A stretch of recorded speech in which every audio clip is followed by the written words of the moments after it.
Apocalipsis. Como les dije, ya Luis leyó el pasaje que vamos a estudiar, que es Apocalipsis 3, del 1 al 6. Pero antes de entrar y seguir observando qué es lo que dice el pasaje verso por verso, es bueno hacer un repaso muy pequeño, muy rápido de lo que hasta ahora hemos visto. Iniciamos esta serie con Apocalipsis 2, del 1 al 7, y veíamos la iglesia de Éfeso. El problema de esta iglesia, o como se le llama a esta iglesia, es la iglesia que perdió el primer amor. Ese era el problema principal que se estaba tratando ahí. Entonces se le habla de alguna manera, Cristo se presenta de una manera para tratar ese problema que tenía y les hace ver cuál es el antídoto o lo que necesitaban cambiar, aparte de ciertas otras cosas que mencionan. Luego habla la iglesia de Esmirna, y esta iglesia es conocida como la iglesia sufriente, porque habían sufrido mucho y tenían que ser valientes porque iban a sufrir más todavía, pero aún así los está animando. Recuerden, todas estas iglesias que nosotros estamos viendo y todo lo que dice es para nosotros el día de hoy. Cierto que este mensaje es para Éfeso, Esmirna o alguna otra iglesia, pero son cosas que el día de hoy nosotros podemos aplicar para nuestra vida, porque la Biblia es trascendental en su mensaje. Entonces el día de hoy ese mensaje también puede tocarnos a nosotros. Luego habla a la iglesia de Pérgamo en Apocalipsis 2, 12 al 17, y conocíamos esta iglesia como la iglesia mundana, porque habían aceptado un chorro de cosas de los de afuera y se habían diluido mucho. Y la última vez vimos la iglesia de Tiatira, que es la iglesia que estaba tolerando el pecado, y ya con ellos es un poco más fuerte el mensaje, hay un juicio más claro contra ellos. El día de hoy vamos a ver a Sardis, y esta es conocida como la iglesia muerta. Tal vez de las 7 iglesias a las que le habla, podríamos pensar que esta es la peor en ese sentido. Sardis, la iglesia muerta. Después vamos a ver Filadelfia, que es la iglesia fiel, alguien a quien se le elogia y no se le dice nada malo. Y finalizaremos con la Odisea, que es la iglesia tibia. Pero el día de hoy vamos a enfocarnos en esta iglesia Sardis. Y en la mañana me ganaron un ejemplo que yo quería poner. Me ganaron una ilustración que yo quería usar, pero aplica porque muchos no estuvieron en la mañana, no pasa nada. Sardis vendría a ser como la iglesia que se parece muchísimo a Judas, porque Judas estaba muerto. Judas pasó mucho tiempo con Jesús, escuchó a Jesús, conoció a Jesús, hizo cosas como expulsar demonios, hizo señales Judas, a tal punto de que cuando el Señor dice, uno de ustedes me va a traicionar, las personas no pensaron que era Judas esa persona que lo iba a traicionar. Judas era muy bueno para aparentar vida, pero estaba muerto. Y he titulado este sermón de muerte a vida, porque esta es una iglesia muerta, pero que parecía que estaba viva, tal como Judas. Engañaba, tenía tal vez religiosidad o una apariencia de piedad, estaba muerto. Entonces vamos a ver de muerte a vida y vamos a ver los cambios necesarios para hacer una iglesia viva, o en su caso, una persona viva. Vamos a ver 3 cambios que nos muestran aquí el pasaje para hacer una iglesia viva y verdadera. Y vamos a verlo en 3 maneras. Vamos a ver primero el cambio de afirmarnos en las obras bíblicas. Segundo, velar en la palabra fiel. Y tercero, mantenernos en pureza o, entre paréntesis, santidad. Entonces son 3 cambios que necesita hacer toda iglesia que está muriendo o toda persona que está muriendo. Pero antes de entrar ahí, vamos a ver cómo se presenta Cristo, porque como les digo, con cada una de las iglesias se presenta diferente porque va a tocar un tema distinto, un problema diferente. Y dice aquí Apocalipsis 3, 1, la primera parte del versículo, dice, escribe el ángel de la iglesia en Sardis, el que tiene los 7 espíritus de Dios y las 7 estrellas, dice esto. Recuerden, ¿quién está enviando el mensaje?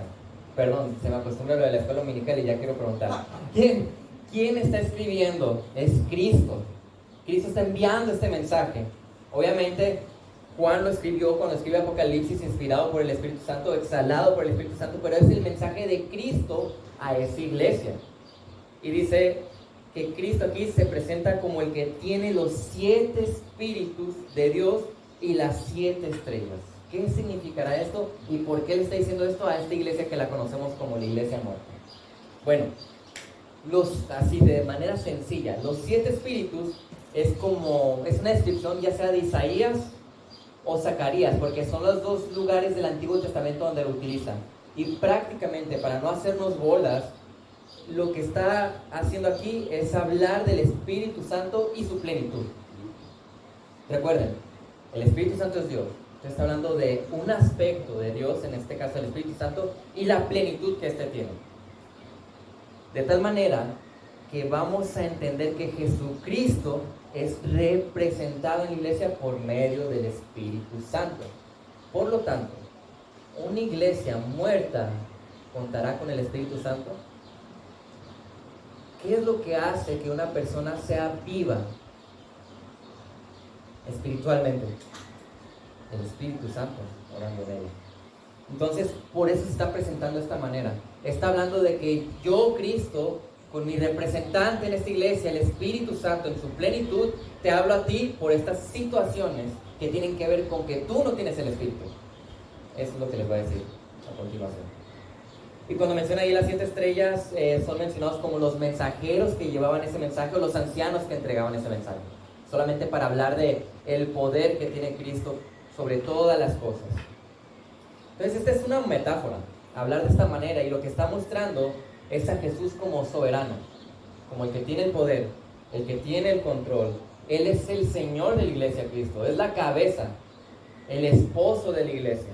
Está mostrando gobierno, poder, guía, dirección a través de esos guías espirituales. Y aunque si se fijan, no se está presentando de una manera tan juiciosa como en otros mensajes que hemos visto, sería clave para los receptores que entendieran. Ellos, recuerden, los receptores conocen muy bien el Antiguo Testamento. Era la Biblia que ellos tenían, la conocen muy bien. Y para ese tiempo ya había muchas cartas que el día de hoy conocemos como el Nuevo Testamento. Entonces ellos entendían cuando se refería aquí, o cuando mencionan los 7 espíritus. Ellos sabían de que estaba hablando o de Isaías o de Zacarías. Entonces comprendían que estaba hablando de algo de la plenitud del Espíritu Santo. Ahora, vamos a mencionar unas pequeñas cosas de Sardis para darnos una idea de cuál es la situación de la iglesia. No hay mucha información en la Biblia sobre la iglesia de Sardis, además de aquí de Apocalipsis, pero podemos ver históricamente en otros tipos de libros que parece ser que había muchos apologistas en esa iglesia, muchos teólogos, pero no más allá de eso. Lo curioso de Sardis es que no es mencionada persecución. La mayoría de las otras iglesias que hemos escuchado que habla aquí Apocalipsis, siempre hay un problema, siempre hay una persecución, los están atacando, están siendo premiados, perseguidos, pero Sardis no. La pregunta es, ¿por qué el diablo va a perseguir a una iglesia que está muerta? ¿Qué necesidad tiene de meter en persecución a alguien que ni siquiera está vivo? Ya está hecha su obra ahí. ¿Entendemos? Respecto a la ciudad, pues era una ciudad grande, rica, tenía muchos minerales, mucho oro, muchas piedras preciosas, había muchos filósofos nacientes de ahí, muy buen comercio, prácticamente era una ciudad próspera. Esta iglesia está en una ciudad próspera, pero una iglesia muerta. Es como tenían todo para poder ser una buena iglesia y aparentaban ser una buena iglesia, pero estaban muertos. Así que vamos a ver entonces estos 3 cambios que necesitaban hacer para pasar de muerte a vida. Primero, afirmarse en las obras bíblicas. Apocalipsis 3, la segunda mitad del versículo 1 al 2, dice: yo conozco tus obras, que tienes nombre de que vives, pero estás muerto. Ponte en vela y afirma las cosas que quedan. Estaban a punto de morir, porque no he hallado completas tus obras delante de mi Dios. Entonces comienza a decirles, como en muchos otros mensajes, que Él conoce las obras de esa iglesia. Yo soy omnisciente sobre todo lo que está pasando ahí, les está diciendo. Pero no se lo dice como en una manera de elogio. No está diciendo, mira, conozco tus obras. No, le dice, yo conozco tus obras.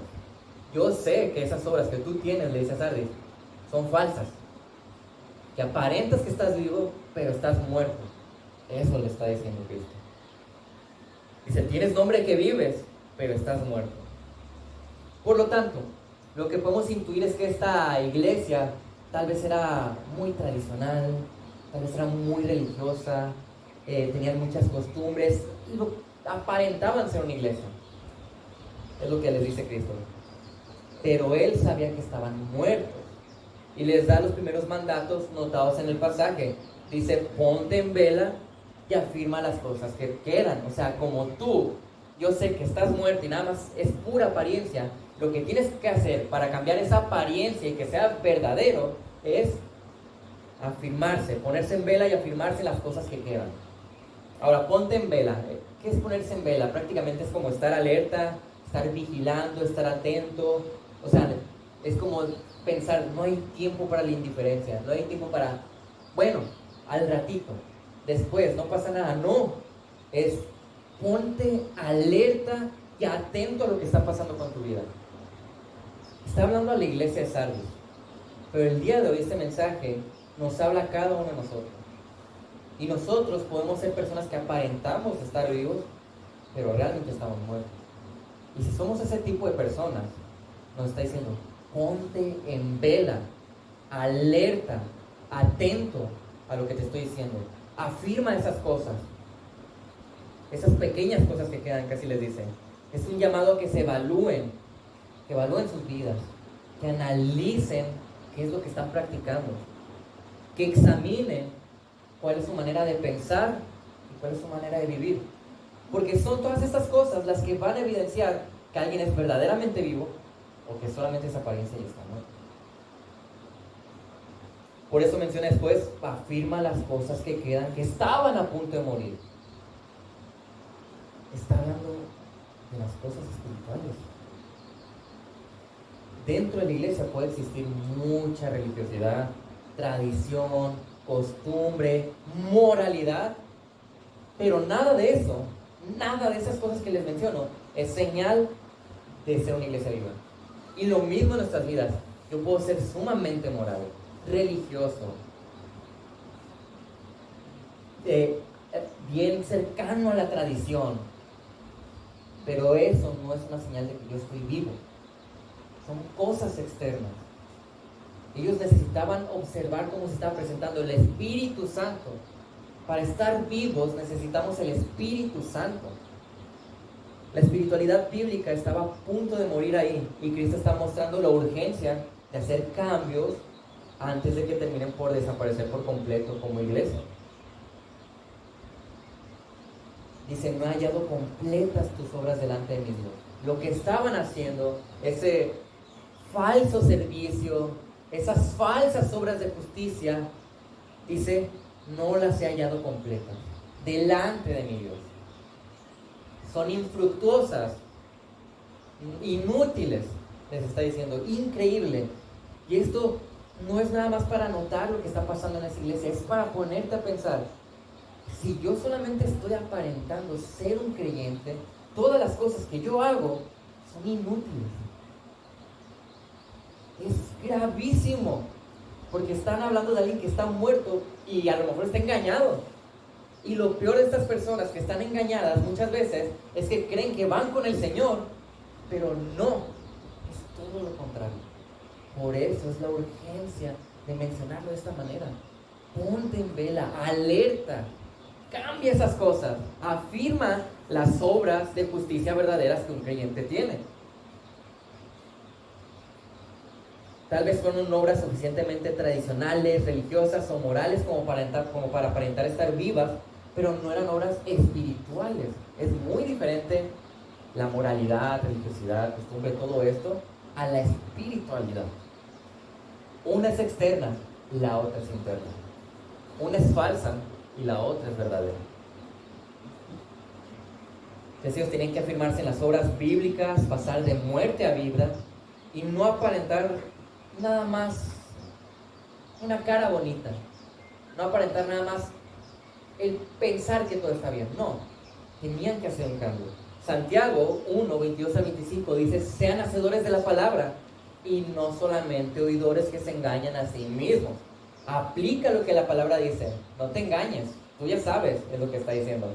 Porque si alguien es oidor de la palabra y no es hacedor, si no estás aplicando lo que la Biblia dice, es semejante a un hombre que mira su rostro natural en un espejo, pues después de mirarse a sí mismo e irse, inmediatamente se olvida de qué clase de persona es.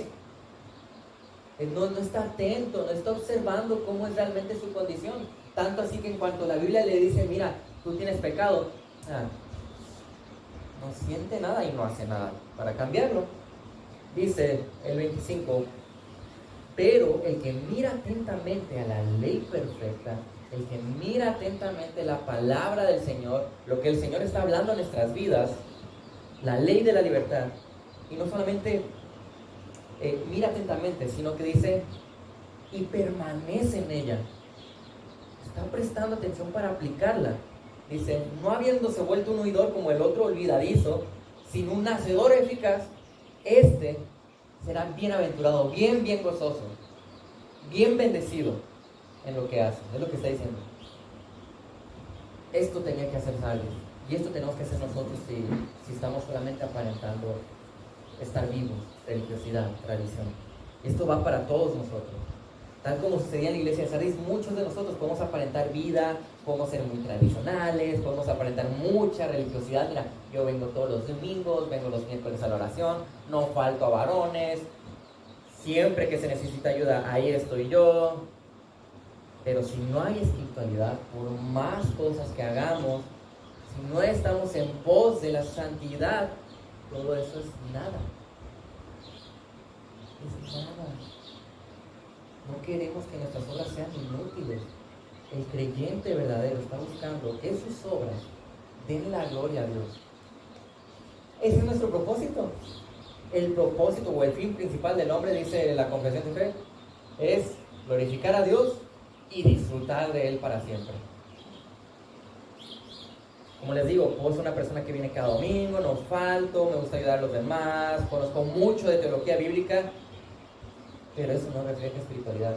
Sí, es bien importante venir cada domingo y a todas las actividades y servir todo lo que podamos y conocer todo lo que podamos de la palabra del Señor. Es bien importante. Pero ¿por qué es importante eso? Porque esto es lo que me va a ayudar a reaccionar correctamente para darle la gloria al Señor. Este tipo de cosas como la teología, el servicio, es la respuesta activa a lo que el Señor ya hizo cuando te salvó. Y si no hay una respuesta a la salvación que el Señor ha hecho en ti, ¿qué significará? Posiblemente o estamos en un estado espiritual bastante vacío o no, ni siquiera estamos vivos. Tenemos que ser muy cuidadosos de no estar obrando para ganar el favor del Señor, sino que obramos como resultado de lo que Dios ha hecho. El egoísmo, ¿saben qué es lo que hace en nosotros? El egoísmo va a hacer que seamos indiferentes a lo que estamos escuchando. Dicho de otra manera, como lo diría una mamá de México, te entra por un oído y te sale por el otro.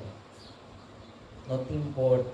Eso es lo que hace el egoísmo. Solamente nos preocupa un obrar, pero para nuestros intereses, no para la gloria del Señor. Y si tú no eres creyente, si el aspecto de tu vida espiritual no es cambiado primero, tus obras nunca van a ser para la gloria del Señor. Por eso necesitamos el Espíritu Santo, la plenitud del Espíritu Santo, como se menciona y como se presenta a Cristo al principio. Podemos hacer cosas para quedar bien con los demás muchas veces, que nos vea el pastor, que me vea la gente lo que estoy haciendo, que se note que yo hice este servicio en la iglesia, que me vean las visitas que tenemos, que sea algo que me beneficie. Mucho cuidado con la hipocresía, todos, mucho cuidado, porque la hemos visto. No lo diríamos si no existiera. Hay que ser muy cuidadosos. De repente parece que queremos más cumplirle al hombre, que el hombre me vea, que el hombre me aplauda, en lugar de buscar la gloria del Señor. Y no lo decimos o no se menciona esto nada más como una aplicación más de lo que tenemos que hacer. No, hay que ser en serio muy cuidadosos de lo que estamos haciendo. A veces vienen visitas y parece que llegó el presidente por unas personas, pero viene tu hermano que cada domingo está aquí. ¿Qué me importa ese hermano a mí? Eso es terrible, porque somos una iglesia. Tenemos de amarnos unos a otros y mostrar las obras verdaderas que estaba pidiéndole aquí a Sardis, las obras de alguien que está vivo. El orgullo es silencioso y engañoso, y el orgullo obra para sus propios intereses, para su beneficio. Y posiblemente eso es lo que estaba pasando en Sardis, porque si sus obras no eran completas para Cristo, es que estas obras eran falsas, eran obras con motivaciones equivocadas, y eran obras de personas que posiblemente no eran creyentes, y el no creyente no va a buscar la gloria de Dios. Entonces lo primero que tenían que hacer o cambiar es afirmarse en las obras bíblicas. Lo segundo es velar en la palabra fiel. Apocalipsis 3:3. Acuérdate pues de lo que has recibido y oído, guárdalo y arrepiéntete. Por tanto, si no velas, vendré como un ladrón y no sabrás a qué hora vendré sobre ti. Entonces tenemos que velar en la palabra fiel como un cambio de que estamos vivos. Y vemos aquí en esta porción otra de las cosas que Cristo está mostrando que ellos deben de hacer como iglesia. Y en sí el punto de este verso en general es velar en la palabra del Señor. Es lo que te está diciendo. Dice a ellos que deben acordarse de lo que habían recibido y oído. En otras palabras, volver a las Escrituras como fundamento. ¿Cómo ellos iban a obrar bíblicamente al Señor si no era bajo el fundamento y el sustento de las Escrituras? No podría ser de otra manera más que bajo este fundamento. Y el día de hoy es lo mismo para nosotros. Mi obrar es bajo esto solamente. Esa es la autoridad completa de lo que decimos y lo que hacemos. El problema espiritual siempre va a estar relacionado con las Escrituras, con la palabra, con la Biblia. El problema espiritual siempre tendrá como característica el que no nos estamos dedicando a la palabra de Dios. Ese es el problema. Véanlo. Hay en dos sentidos lo podemos decir. Uno, o no la estás leyendo y si no la lees, pues no vas a conocer la voluntad del Señor. O la estás leyendo, pero no la estás viviendo. Entonces, sea cual sea de las dos, o ni siquiera la lees, o no la vives, no estás dedicándote a la palabra. Y ese es el problema principal de que estemos en sequedad espiritual. Que no nos dedicamos a la palabra. Y este era un problema espiritual grave para Sardis, y el día de hoy puede ser un problema espiritual para algunos de nosotros.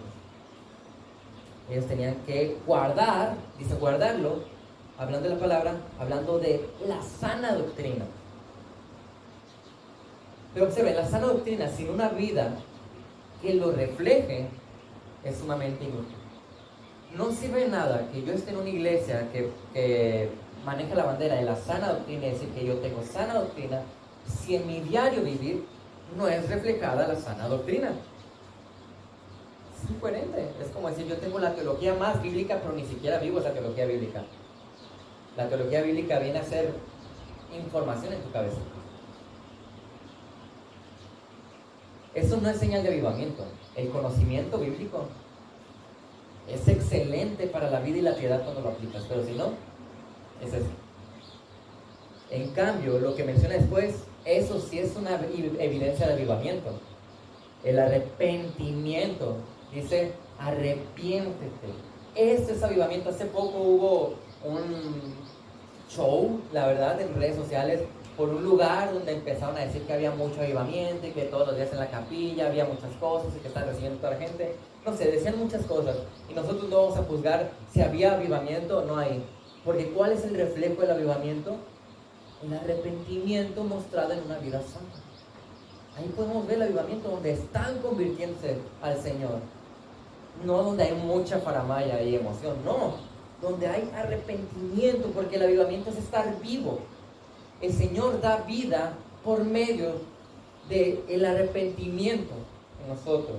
Ellos tenían que confesar sus pecados, tenían que arrepentirse, tenían que cambiar el mal rumbo por el que estaban llevando su vida y su iglesia.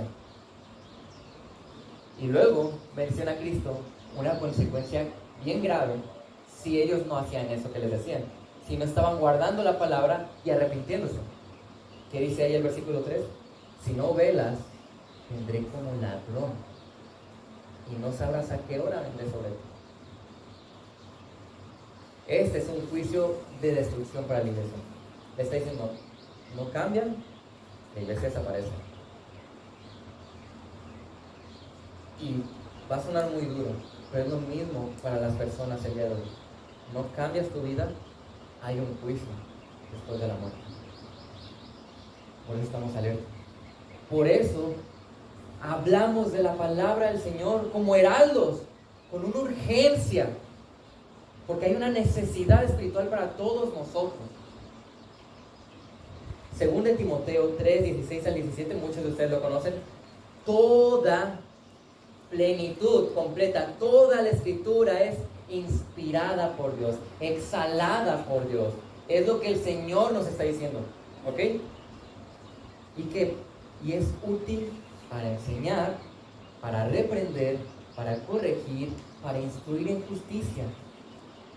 Me está diciendo el Señor entonces que a veces la palabra me va a enseñar por dónde debo de ir, precisamente. Me está diciendo el Señor que a veces me va a reprender, precisamente. Me está diciendo el Señor que me corrige, pero no me gusta que me corrijan. Eso hace la palabra. Me está diciendo el Señor que me instruye en la justicia que Él dice que voy a vivir. Exactamente. Por eso ellos tenían que velar, y nosotros tenemos que velar en la palabra fiel. Porque si no, ¿cómo nos va a enseñar? ¿Cómo nos va a reprender? ¿Cómo nos va a corregir? ¿Cómo nos va a instruir? Y dice el propósito en el versículo 17 de 2 de Timoteo, a fin, con el propósito para que el hombre de Dios, el creyente, sea perfecto, cumpla con su meta. ¿Cuál es la meta del creyente? El propósito es la gloria de Dios, pero para cumplir ese propósito necesitamos alcanzar la meta. La meta del creyente es la semejanza a Cristo. Por eso dice, hacer el hombre perfecto, equipado para toda buena obra. Ellos habían perdido de vista la importancia de la palabra en sus vidas y por eso ya no estaba haciendo su efecto de dar vida. Ellos estaban pervertidos como iglesia, y eso es grave. Salmo 119:9 dice, ¿cómo puede el joven guardar puro su camino? O sea, llevar una vida íntegra, guardando la palabra. Y guardar la palabra, como les dije, no es la información que yo tengo aquí, es la información que yo tengo aquí de la Biblia y que baja y se aterriza en la manera en como yo estoy viviendo, como estoy caminando. Eso es guardar su palabra. Escuchaba yo durante la semana a un pastor muy recomendado, se lo recomiendo, Josías Rauman. Él decía que el creyente puede leer muchos libros en su vida, pero solamente es llamado a conocer bien y ser experto en un solo libro, la Biblia. Y la razón es porque es lo que yo necesito para la vida y la piedad. Es esto. Por eso cuando hablamos de consejería bíblica decimos, no, quítate de psicología, no sirve de nada, porque yo lo que necesito espiritualmente es la palabra que el Espíritu Santo nos dio. Esta iglesia no solo era débil, la iglesia de Sardis estaba muerta, y cualquiera que abandona la palabra de Dios va al precipicio. Abandonar su palabra, dejar de velar en ella, dejar de prestarle la importancia que tiene como palabra, porque es palabra de Dios, es como ir como a la muerte. Es como lo que mencionábamos, a veces los miércoles tenemos un estudio de las disciplinas espirituales y hablamos que las disciplinas espirituales es para andar bien fuerte espiritualmente, para resistir los ataques del diablo, para ser más fuerte cuando venga la prueba, vaya. Entonces, una de las disciplinas es la asimilación correcta de la palabra. ¿Y cómo me fortalezco yo en la palabra? Decíamos, léela, medítala, memorízala, estúdiala, escúchala, vívela. De esa manera. Suena sencillísimo, pero cuando tratamos de llevarlo a la práctica vemos de que, híjole, le dediqué 5 minutos nada más este día al Señor y la palabra. Efesios 6, 11 al 12 y versículo 17 dice: revístanse con toda la armadura de Dios para que podamos estar firmes contra las insidias, los ataques del diablo. Porque nuestra lucha no es contra sangre y carne. Yo no vengo a luchar con hermanos, yo no vengo a luchar contra sectas, yo no vengo a luchar contra la gente. La lucha no es contra sangre ni carne, sino contra principados, potestades, poderes de este mundo de tinieblas, contra fuerzas espirituales de maldad en las regiones celestes. Básicamente es una lucha espiritual. La lucha es contra el diablo, la lucha es contra las tentaciones, contra el mundo, contra nuestra carne, contra el pecado. Y si es una lucha espiritual, necesitamos del Espíritu Santo para luchar. Necesitamos estar vivos para luchar. Y luego en el versículo 17 dice: tomen también el casco de la salvación y la espada del Espíritu, que es la palabra de Dios. Si yo quiero estar preparado y mantenerme firme cuando cuando el diablo venga y nos ataque, o cuando venga la prueba, necesito de la palabra. No para ir a atacar. Recuerden, estamos resistiendo los ataques. Una iglesia que abandona la verdad, o una persona que abandona la verdad, hablamos de la Biblia, que se preocupa más porque el sermón y la enseñanza no lastimen. Es que no deben de lastimar, hablen más del amor.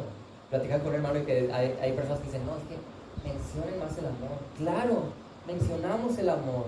Y amor es decirte: vas al infierno, cambia tu rumbo, cambia tu vida.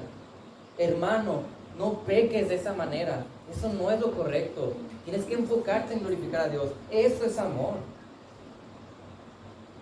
Pero si somos de esos que no lastimen la Biblia, personas que no tienen ni siquiera el tiempo de dedicarle al Señor para conocerlo más en el día o en la semana, muy difícilmente van a resistir los ataques del diablo. Difícilmente. El diablo está como león rugiente, está esperando, acechando para ver cuál es esa ovejita o esa persona que está por ahí bien frío, decimos, ¿no? O bien carnalito, diríamos Lavi y yo, espiritualmente, para llegar y atacarlo. Está vulnerable. Obsérvate tú. ¿Cuánto interés tienes por la Biblia? ¿Cuánto tiempo le dedicas al día o a la semana? ¿Y cuánto de lo que aprendes de la Biblia se está viendo reflejado en tu vida? Y aquí voy a hacer unas cuantas preguntas. ¿Te da sueño cuando es expuesta a la palabra? ¿Te da flojera cuando empiezan a hablar de la teología? ¿Te cansa? ¿Te aburre? Es que me tengo que parar porque si no me duermo. ¿Eso pasa? ¿No soportas la predicación o la enseñanza de tal tipo de pasajes o de tal hermano o lo que tú quieras? ¿No soportas la enseñanza cuando es bíblica? Mucho cuidado. Si nos pasa esto, y en algún punto me ha pasado en mi vida y a lo mejor les pasa a ustedes también, mucho cuidado. La apatía a la Biblia es una clara evidencia de un problema espiritual. Nosotros predicamos y enseñamos un mensaje. Los pastores que vienen y se paran acá, ellos predican un mensaje. Ahora, aplicaciones de ese mensaje, hay muchas. ¿Cuántas personalidades y cuántas diferencias en nuestras vidas no hay para aplicar de manera diferente la palabra? Muchísimas. Y evidentemente quien está aquí está tratando de cubrir todo lo que pueda aplicación, porque la aplicación expositiva pues es enseñar y luego aplicar. Si eso es aburrido, si eso es ofensivo para ti, claramente el problema no es Dios, porque el que habla de parte de Dios y delante de Dios. El problema eres tú. Soy yo, si yo no estoy recibiendo esto. Siempre y cuando sea bíblico, evidentemente. Seamos como los de Berea, que analizamos que sí sea bíblico lo que se dice. Si tú no tienes tiempo reservado para dedicarte y velar en la palabra, evalúa por favor tu vida espiritual. Evaluemos cómo estamos realmente. Y hay que rogar a Dios por un cambio. No tiene nada de malo darnos cuenta que estamos mal. Lo malo es darnos cuenta y seguir como Sardis, muertos. Entonces, afirmarnos en las obras bíblicas y velar en la palabra fiel. Son cambios necesarios para pasar de muerte a vida. Bien, veamos el último. Mantenernos en pureza o santidad. Apocalipsis 3, 4 al 6. Pero tienes unos pocos en Sardis que no han manchado sus vestiduras y andarán conmigo vestidos de blanco porque son dignos. Así el vencedor será vestido de vestiduras blancas y no borraré su nombre del libro de la vida. Y reconoceré su nombre delante de mi Padre y delante de sus ángeles. El que tiene oído, oiga lo que el Espíritu dice a las iglesias. Otro cambio necesario, es mantenerse o mantenernos en pureza, en santidad. Y Cristo, por lo menos hace un pequeño elogio ahí, ¿no? Elogia que aún hay un remanente, un grupito, unas cuantas personas que eran verdaderos creyentes dentro de ese lugar. Por eso todavía se le podía llamar iglesia, si no, pues vámonos. Dice, tienes unos pocos en Sardis que no han manchado sus vestiduras. Este grupo de creyentes se había mantenido puro, no había caído tanto posiblemente en ese problema del mal obrar o abandonar de esa manera la palabra. Y como ahí en Sardis pues era todo tan próspero, pues había accesibilidad para muchas cosas pecaminosas. Entonces parece ser que no se habían manchado tanto. Es lo que está diciendo. Entonces a estos creyentes que se habían mantenido fieles, firmes, puros, les dicen, andarán conmigo vestidos de blanco porque son dignos. Y esto está muy relacionado con la pureza. En una forma metafórica de hablarles de que se habían mantenido puros y en santidad, les está diciendo que los va a vestir de blanco, o sea que les va a dar una perfecta santidad y pureza en el futuro. Es metafórica como lo dice, pero es lo que está tratando de decir. Y esto es reafirmado con lo que dice después. Dice el vencedor. ¿Quién es el vencedor? El creyente verdadero. Así se expresa de él en estas cartas. El vencedor, el creyente verdadero, el que persevera, el fiel, será vestido otra vez de vestiduras blancas. Y esto es una promesa de santidad y de pureza otorgada por Dios, pero de una manera plena. Y ahorita lo veíamos en la mañana, ¿no? ¿Qué va a pasar con el creyente en el milenio? Vamos a estar con cuerpos glorificados. ¿Y qué va a pasar en la eternidad? Va a haber plenitud de santidad y de pureza. Apocalipsis 19, 7 al 9 dice, regocijémonos y alegrémonos y démosle a él la gloria, porque las bodas del Cordero han llegado y su esposa, la iglesia, se ha preparado y a ella le fue concedido vestirse de lino fino, resplandeciente y limpio, porque las acciones justas de los santos son de lino fino. El ángel me dijo, escribe, bienaventurados los que están invitados a la cena de las bodas del Cordero. También me dijo, estas son las palabras verdaderas de Dios. Son las bodas del Cordero, el final donde ya vamos a poder disfrutar completamente del Señor, donde se está cumpliendo la promesa que viene mencionando desde la caída en Génesis. Es la promesa que Adán dijo, Adán y Eva dijeron, mi simiente, ¿verdad? La simiente, alguien de nosotros va a ser el que nos va a sanar, nos va a quitar este problema del pecado, ya. Y tuvieron fe y esperaron, y vieron como 900 y cacho años y no llegó todavía. Pensaron que era Caín, y Caín mató a su hermano. Luego Set, tal vez, y no. Luego lo vemos, tal vez es David, y tal vez tal, y no llega, y no llega, y de repente llega Cristo, y cumplen tantas promesas, y luego vemos que dice que va a volver, y se van a cumplir, porque lo vemos aquí reflejado, cómo se va a terminar de cumplir todas las promesas. Y vamos a estar con vestiduras blancas con el Señor. Las vestiduras blancas están como tratando de demostrar este festejo que había de las bodas. Y en este caso es el regocijo de nosotros de estar con el Señor por fin, de disfrutar de su gloria. Y vemos aquí cómo les está diciendo, miren, su pureza, el mantenerse fieles tiene un resultado eterno hermoso. Esa promesa escatológica de cuerpos glorificados que tenemos como parte del llamado o del paquete de la salvación. El paquete de la salvación lo vemos que en el pasado nos escogió, ¿verdad? Nos predestinó, nos justificó, ahora en el presente nos está santificando. Y ese mismo paquete nos dice, vas a ser glorificado. Dicen ahí, y bueno, lo que dice a continuación muchos lo confunden y lo malinterpretan. Dice, no borraré su nombre del libro de la vida. Ah, entonces se puede borrar nuestro nombre del libro de la vida, es lo que dice, ¿verdad? ¿Podemos perder la salvación entonces? No está usando una condición. Él no está diciendo, y si no, se borra el nombre de la vida. Estás haciendo una promesa. Tu nombre, el nombre tuyo en el libro de la vida no va a ser borrado si tú eres creyente. Es lo que te está diciendo. Es una promesa. El creyente verdadero tiene la salvación segura. ¿Por qué? Porque es Cristo el que nos preserva hasta el final para llegar a estar en gloria. Porque la salvación es del Señor. Son sus obras las que me salvaron, no mis obras.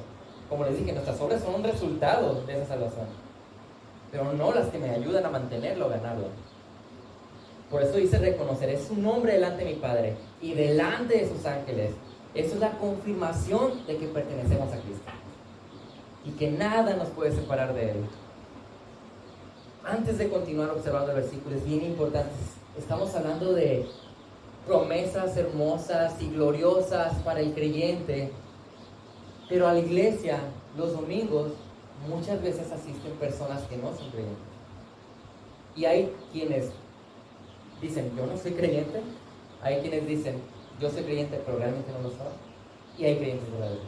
Entonces, si tú no eres creyente, o crees que eres creyente y realmente no lo eres, este precioso regalo es para los que se arrepienten, los que el Señor ha llamado. Y si nosotros el día de hoy estamos escuchando esto, tiene una razón de ser. Ahorita veíamos en la mañana, la palabra de Dios no volverá vacía. Y el que no vuelva vacía es que o va a traer la bendición de la salvación o va a ser para condenación. Y evidentemente no queremos que sea de condenación para nosotros. Entonces, deja tu vida al Señor. Si tú no eres creyente, arrepiéntete de tus pecados, búscalos a Él. Si tienes dudas, acércate a los pastores y pregúntanos a nosotros, porque es la palabra del Señor. El oír la palabra del Señor es lo que nos va a dar esta salvación. Aquí escuchamos el Evangelio, que tiene poder para salvación. Romanos 8, 29 al 31 y el versículo 35 también dice, porque a los que de antemano conoció, los predestinó. Aparte de que los conoció, también los predestinó a ser hechos conforme a la imagen de su Hijo, nuestra meta, para que Él sea el primogénito, Cristo, entre muchos hermanos. Y a los que predestinó, a esos también llamó. A los que llamó, a esos también justificó. A los que justificó, a esos también glorificó. Épale, ¿cómo es posible que dentro del paquete de salvación el ser predestinados y llamados fue en el pasado y el ser glorificados es en el futuro, y aquí lo menciona en el pasado? Ah, ya se nos pasó a nosotros entonces. No, es tan segura la glorificación para el creyente que esa es la manera en cómo lo escribe el Espíritu Santo. Es tan seguro de que tú eres creyente y vas a ser glorificado en el futuro, que te glorificó el Señor. Ya es un hecho, va a suceder, es lo que estoy diciendo. Entonces, ¿qué diremos a esto? Pues si Dios está con nosotros, si es del Señor la salvación, ¿quién va a estar contra nosotros? ¿Qué problema puede ser el que nos derrumbe si sabemos que ya pertenecemos a Él? El 35, ¿quién nos separa del amor de Cristo? ¿Tribulación? ¿O angustia? ¿O persecución? ¿O hambre? ¿O desnudez? ¿O peligro? ¿O espada? ¿O que no he pagado la tarjeta de crédito? ¿O que mi salud estaba pésima? ¿Me diagnosticaron cáncer? ¿Qué? ¿Qué nos separa del amor del Señor? ¿Qué va a impedir que tú estés con Él? si eres creyente. Es una bendición. Esa es la promesa para el reino. Ahora, esta promesa, la iglesia de Sardis posiblemente no lo iba a disfrutar si no cambiaban. Y si nosotros solamente estamos aparentando vida, es una promesa que no vamos a disfrutar. Hay que cambiar. Y como habitualmente lo hizo con las otras iglesias, advierte sobre lo que acaba de decir. El que tiene oído, el que escucha estas cosas, está escuchando la palabra del Señor, está escuchando el Evangelio. Oiga lo que el Espíritu dice a las iglesias, obedece lo que el Señor te está diciendo. Cambia. Estamos para instar, persuadir a las personas. Unos decían, yo voy a la iglesia a sentirme bien. No venimos a la iglesia a sentirnos mejor. Venimos a la iglesia para ser mejores. Yo necesito cambiar y ustedes necesitan cambiar. Por eso se nos dice todo esto, de tal manera que ese es un llamado a nosotros a mantenernos puros, a llevar una vida íntegra, acorde a lo que está mencionando. Debemos ir en pos de la santidad. Entonces, evalúa tu vida nuevamente, evalúa tu vida. ¿Qué tanto te acercan a la santidad tus decisiones? Piensa esto. ¿Qué tanto te acercan a la santidad, al parecerte más a Cristo, tus decisiones? La manera en cómo separas o inviertes tu tiempo, dinero y esfuerzo es reflejo de que te estás acercando a la santidad, a ser más como Cristo. Tu testimonio. ¿Eres un ejemplo de pureza en la familia, en el trabajo, el barrio, la iglesia? La pureza no solo se relaciona con cosas inmorales. Puede ser muy puro moralmente y aún así ser alguien totalmente alejado de la santidad. Observa tu vida. ¿Qué deseas? ¿Cuáles son tus deseos? ¿Cuáles son tus sueños? ¿Qué estás persiguiendo? Porque esto es lo que va a darnos el resultado de ver si yo estoy creciendo, si me estoy manteniendo puro, si estoy yendo en pos de la santidad. Analiza. ¿Qué te molesta? ¿Qué te aburre? ¿Qué te desmotiva? La raíz de nuestros problemas no son los demás. La raíz del problema es nuestro pecado. Y si nosotros queremos ir de muerte a vida, si queremos perseguir la santidad, tenemos que empezar por cambiar primero internamente nosotros. Hacer morir el pecado. Y es lo que necesitamos. Así que menciona estos 3 cambios que son necesarios. Y son necesarios para todos. El no creyente y el creyente tienen que seguir cambiando. Nadie ha llegado al punto de decir, llegué a la meta, cumplí, vámonos recio a descansar, ahí estuvo. No, todos seguimos creciendo, pecando, y crecemos un poquito más, y la riego un poquito otra vez, y parece una montaña rusa en nuestra vida. Pero así es, tenemos el Espíritu Santo morando en nosotros y somos creyentes que nos está capacitando. Pero si no, necesitamos pasar de muerte a vida. Es una urgencia. Afirmarnos en las obras bíblicas, velar en la palabra fiel, mantenernos en pureza. Estos son cambios necesarios para muchos en la iglesia y para muchas iglesias locales incluso. Muchos creen estar vivos, muchos engañan al resto haciéndolos creer que están vivos, pero en realidad están muertos. Y cuidado, porque la persona que no va a hacer caso a las palabras del Señor que vemos aquí es el terco. Es un terco, es un orgulloso, es un necio. Porque la terquedad, el orgullo, la necedad no nos permite vernos sinceramente como somos y hacer el cambio. Es como frenar la obra del Espíritu Santo en nosotros. Dice un buen teólogo, una de las características del orgullo es la apatía. No importa tanto, que genera respecto a crecer espiritualmente. Cuando a ti como que nada, no me interesa tanto la verdad. Cuidado. Dice, una persona soberbia normalmente piensa que su alma está satisfecha y no necesita más amor, más paciencia, más mansedumbre, más dominio propio. personas que se creen decentes, se creen modestas y no pecadores que necesitan de la gracia del Señor diariamente. Cuidado con nuestra terquedad y nuestro orgullo. Es tan engañoso y tan fácil de desarrollarlo. Escuche el mensaje del día de hoy. No al portavoz, no a mí, sino lo que Dios dice. Vive el mensaje que escuchas. No lo que conviene o lo que es fácil. Afírmate, vela y mantente en el Señor.